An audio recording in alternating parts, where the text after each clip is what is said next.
मेरे चारों तरफ जो आपको तस्वीरों में फूल नज़र आ रहा होगा, इसी फूल के बदौलत आज चतरा की जो युवा पीढ़ी है, वह नशे की लत में आकर बर्बाद हो चली है। आपको तस्वीरों में नज़र आ रहा होगा, मेरे पीछे जो आपको खेत नज़र आ रहा है, तस्वीर है चतरा जिले के लावलंग प्रखंड का। लावलंग प्रखंड का ये सुंदरवती इलाका है, जहाँ आपको तस्वीर में आपको नज़र आ रहा होगा, जहाँ तक आपकी नज़रें जाती हैं, आपको तस्वीरों में दिख सकता है। चारों तरफ फूल जो आपको सुंदर सा फूल जो नज़र आ रहा है, ये अफ़ीम की खेती की गई है। यहाँ पे बड़े पैमाने पर ये तो जो छोटा सा पैमाना हम आपको दिखा रहे हैं, जिसमें जो वृक्ष होता है उसका जो फूल निकलता है वो फूल वाली दिखा रहे हैं। लेकिन बाकी आप मेरे पीछे जो तस्वीरों में देखेंगे, उसका जो पगडंडी बनाया हुआ है, एक बड़े पैमाने पर यहाँ पर नशे के जो कारोबारी हैं उनके द्वारा इस खेती को किया गया है। अक्सर आपको देखा गया होगा कि ये दिसंबर माह से ये शुरू होता है और उसके बाद फरवरी मार्च तक यह चलता है, और उसके बाद एक बहुत लंबे प्रक्रिया के बाद यह जो फूल आपको तस्वीर में नज़र आ रहा होगा, आप यकीन मानिए कि इस फूल के बीच में अगर आप खड़े हैं तो कहीं न कहीं आप 2 से 3 मिनट तक अगर आप खड़े रह जाते हैं और इसका एक भी पत्ता अगर आप तोड़ लेते हैं, तो कहीं न कहीं इसको सूंघते के साथ ही आपको नशा का वह जो नशा महसूस होने लगे है कि मेरे अंदर कहीं न कहीं कुछ नशे का कुछ पदार्थ गया है। इतना खतरनाक होता है या इतना जहरीला होता है पौधा। लेकिन उसके बावजूद चतरा पुलिस आज भी उन सुंदरवती इलाकों में नहीं पहुंच पा रही है, जहां पर बड़े पैमाने पर जो अफीम की खेती की जा रही है। हम आपको ग्राउंड जीरो से वो रिपोर्ट दिखा रहे हैं, जहां पे आपको तस्वीरों में नज़र आ रहा होगा, भारी संख्या में यहाँ पे आपको जहां तक आपकी तस्वीर नज़र जाएंगे, आप कैमरा एक बार घुमा के आप दिखा सकते हैं, आपकी जहां तक नज़रें जाएंगी वहां तक यही जो फूल है वह लाल, पीला और थोड़ा सा बैगनी कलर का इसमें रंग आता है। उसके बाद एक लंबे प्रक्रिया के बाद यह जो आपको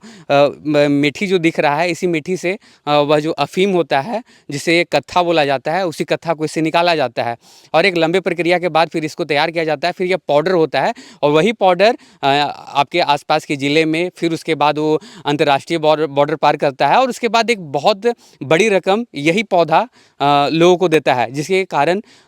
लोग इस नशे में आते हैं कि कहीं न कहीं बहुत शॉर्ट टाइम में एक पैसे का एक बहुत बड़ा पूंजी आ सकता है। अब ऐसे में लोगों के द्वारा इसकी खेती की जाती है। लेकिन फ़िलहाल आपको जो हम तस्वीरें दिखा रहे हैं, तस्वीरों में आपको साफ तौर पे दिख रहा होगा, एक बहुत बड़े पैमाने पर ये हमको जो ग्राउंड ज़ीरो से रिपोर्ट आपको फिर से मैं बता रहा हूँ,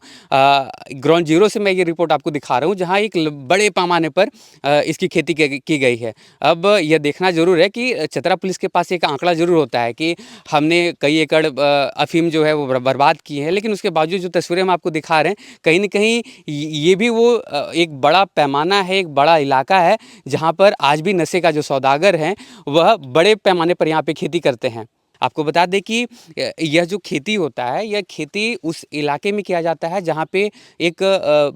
पानी का जो स्रोत है, वहाँ पे प्रॉपर ढंग से वो पानी का जब स्रोत वहाँ से गुजरता है, क्योंकि ये एक पेड़ को इसे उगाने में कम से कम 20 से 30 लीटर जो पानी होता है, वह ज़रूरत पड़ता है। अब ऐसे में वह एक बड़ा स्रोत पानी का चाहिए रहता है, नीडेड रहता है, जिसके कारण फिर जो बगल से जो नदी गुजरती है, उसी नदी के बगल में इसे किया जाता है और उसके बाद फिर इसकी खेती की जाती है। अब यह खास करके आपको बता दें कि बहुत ही सुंदरवती इलाका है ये। अब तो यह देखना होगा कि चतरा पुलिस किस तरीके से इन मामलों में कार्रवाई करती है और नशे के सौदागरों के विरुद्ध कब तक फॉर्मेलिटी बेसिस पे चतरा पुलिस काम करती है, या फिर ग्राउंड जीरो से उतरकर इन जो आपकी तस्वीरें हम आपको तस्वीरों में नज़र आ रहे होंगे, हाँ, एज़ अ रिपोर्टर के होने के नाते हम आपको यह तस्वीरें दिखा रहे हैं। अब चतरा पुलिस की वह जिम्मेदारी है कि इन तस्वीरों जो आपको हम आपको दिखा रहे हैं, उन तस्वीरों पर कार्रवाई करें और उसके बाद चतरा को एक नशे के लत से जो जूझ रहा है चतरा, उससे उसे बाहर निकाल लें। ये इन्हीं पगडंडियों के बीच जो है अफ़ीम की खेती होती है। आपको तस्वीर में नज़र आ रहा होगा, एक नदी आपको तस्वीर में नज़र आ रहा होगा, यहीं से पानी लेकर उसे बनाया जाता है। आप समझिए कितने खतरनाक जगह से हम आपको यह रिपोर्टिंग दिखा रहे हैं और यकीन मानिए 2 मिनट की रिपोर्टिंग में हमें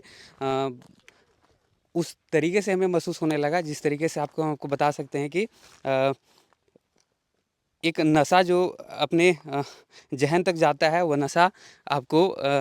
देखने को मिल रहा था।